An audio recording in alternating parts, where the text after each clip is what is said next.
Just because I solo killed campus Queen Lucy 700 times in a game, she actually brought bodyguards to my classroom. It all started last night when the new season dropped. Lucy, the esports club president, used her rich girl power and ordered 300 club members to hunt me down. Too bad my Lanling Wang was absolutely cracked. I turned her Xiao Qiao into a 216 disaster. Watching her rage quit was honestly hilarious. I just didn't expect karma to hit this fast. The next morning, my counselor brought me up to the podium and told me to introduce myself. Hey everyone, this is our new classmate Jack. Let's have him give a quick introduction. I caught her looking at me, and her eyes were full of obvious admiration. Even with my mask on, she could still tell I was handsome. At the same time, every girl in the room locked their eyes on me. Hey everyone, I'm Jack. I was in the hospital before, so I hope you'll all look out for me from now on. My intro was painfully short, because I really didn't want to get too involved with these people. The counselor frowned slightly. Jack, don't you want to tell us more about your hobbies? No need, I don't like showing off. After that, I walked straight off the podium. The counselor gave a few helpless reminders and left the classroom. I had just sat down next to my roommate Tom when a crowd of girls surrounded him. Hey, are you in the same dorm as Jack? Get me his contact and I'll buy you milk tea at lunch. Tom looked at all these girls trying to chat him up, but his face was pure misery. He knew they were all here because of me. Then Tom sighed. Jack, maybe you should sit on the outside. A lot of girls want your contact info. I picked up my pen, wrote a few lines in my notebook, and pushed it over. Bro, stay strong, they're too ugly, pretend you don't know me. But right after I wrote that, Tom got thrown out of his seat. I looked up and saw a girl in a light blue dress and white stockings walk in. The whole classroom instantly gasped. No way. Isn't that Lucy, the junior campus queen from broadcasting? Why is she here in the literature department? Under everyone's stunned gaze, Lucy walked straight toward me. Her bodyguard showed no mercy, grabbed Tom beside me and tossed him into an empty seat. Then Lucy smirked and sat beside me. Seeing that, only one word was left in my mind. Danger. Especially with that bodyguard behind her, whose fist looked bigger than a bowl, I felt my life was at risk.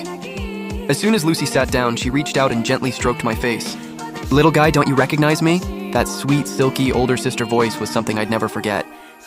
Wasn't she that pretty Lucy girl I roasted for a whole month in-game? I folded instantly. Senior, what's up?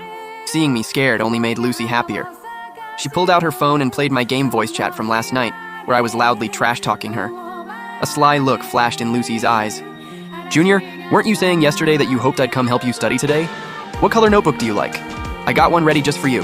After saying that, her fingers lightly brushed across my shoulder. Remember to come find me at noon. Otherwise, your college life might end early. My heart sank. The suitcase that got stolen had to be in her hands, and my diary was inside. The corner of my mouth twitched as I snapped. Senior, you're going too far. Lucy just gave me a beautiful smile. You flamed me in-game for a whole month. Wasn't that going too far? If you don't show up at noon, you're getting exposed. After saying that, she patted my face, dropped a note with her contact info on it, and walked away. I picked up the note with a serious look. Looks like there was no dodging this trap. As soon as class ended at noon, I was about to call Lucy, but the moment I reached the classroom door, a blonde guy blocked me. I frowned. Who are you? The blonde guy's name was Mike. He held out his hand like he was demanding something. Hand over her contact info. I've liked Senior Lucy for a long time. A broke loser like you has no right getting close to her. His arrogant attitude made me feel sick. Why are you so gross? Mike was about to start cursing me out, but I moved faster. I grabbed the trash can by the door and slammed it right over his head. Then, following the sacred rule of, when in doubt, run, I took off. By the time Mike yanked the trash can off, I was long gone. On the second floor of the cafeteria, I held a bowl of twice-cooked pork and stared at the crabs and lobsters on Lucy's table, swallowing hard. Several bodyguards in black suits stood around her. The whole setup was intense.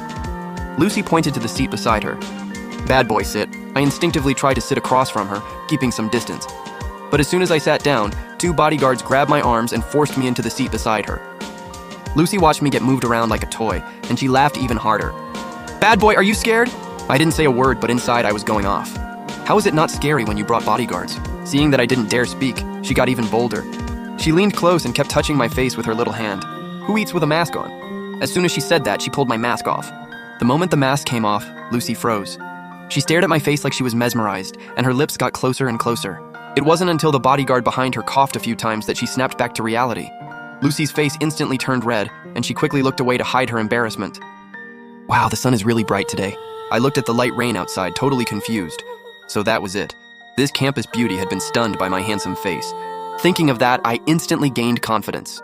Relying on this handsome face, I picked up my chopsticks and grabbed a crab. Senior, can I have some of your food?